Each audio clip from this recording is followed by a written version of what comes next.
Hi everybody, welcome to Brainscape's Wine Videos. I'm Sarah, I'm a wine educator and sommelier based in New York City. And I'm Nicole, a sommelier and friend of Sarah. And we're going to talk about Chardonnay today. In my glass, I have a Sonoma Coast Chardonnay. And on the nose, Nicole, I'm getting tropical notes, a touch of brininess, and maybe some spicy white fruits. Yeah.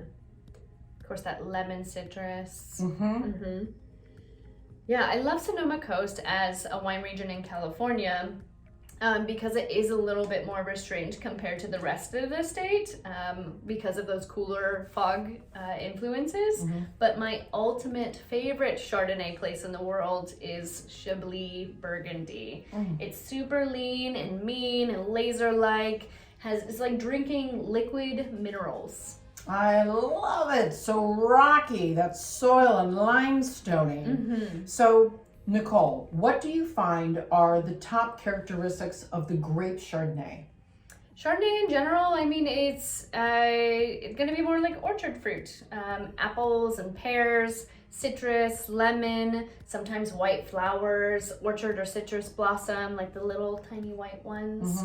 And then there can be varying levels of winemaking techniques because Chardonnay is a bit of a chameleon. It adapts really well to producer style. Kind of like a telephone sex operator, where the Chardonnay is the sex operator and the Chardonnay says, I'll be anything you want me to be. But on to more wine stuff.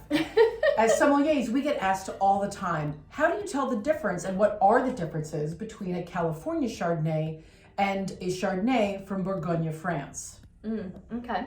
So, I mean, Chardonnay from California, this is the operator that's making the money. It's voluptuous.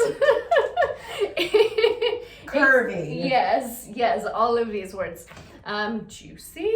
I should stop. Really? I'm getting a little hot in here. Okay. So yeah, in California, you have the capability to ripen Chardonnay further. That's what we're getting at. It's a new world style of winemaking. There's extra sunlight. Chardonnay adapts well to that. And the more sugar you accumulate, the more alcohol you're gonna have. Alcohol creates mouthfeel, that like glycolic round feeling. So the structure is really what differentiates California Chardonnay versus other old world regions like Burgundy. And what are some of your favorite appellations within Burgundy? Okay, so in Burgundy, I kind of touched on Chablis as my ultimate favorite. This is the northernmost output for Chardonnay. It's closer to that 50th parallel for approved areas of winemaking.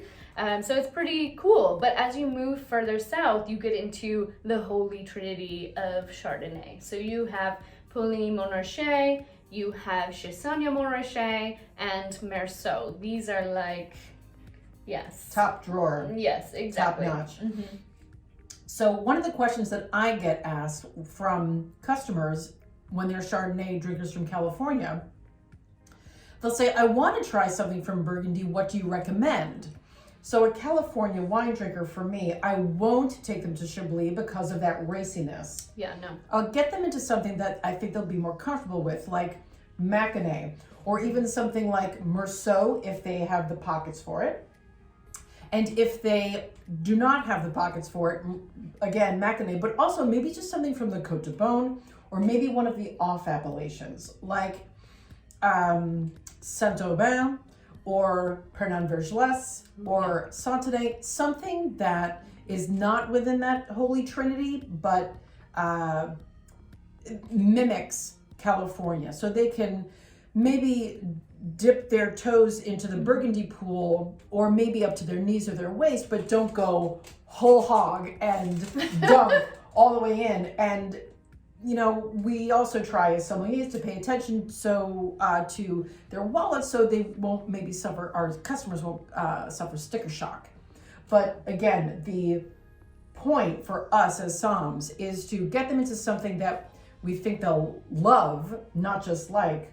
So where in Burgundy do you go though for like the die-hard Burgundy drinkers? So for die-hard Burgundy drinkers, I take them to Chablis, but I also take them to, again, that holy trinity, Puligny Montrachet, Chassagne Montrachet, and Meursault. One of my favorite producers, it might sound pedantic, but I love Domaine Leflevre for Puligny Montrachet. Yep. They are the top of the top. They basically look down on everybody else because they're at the top.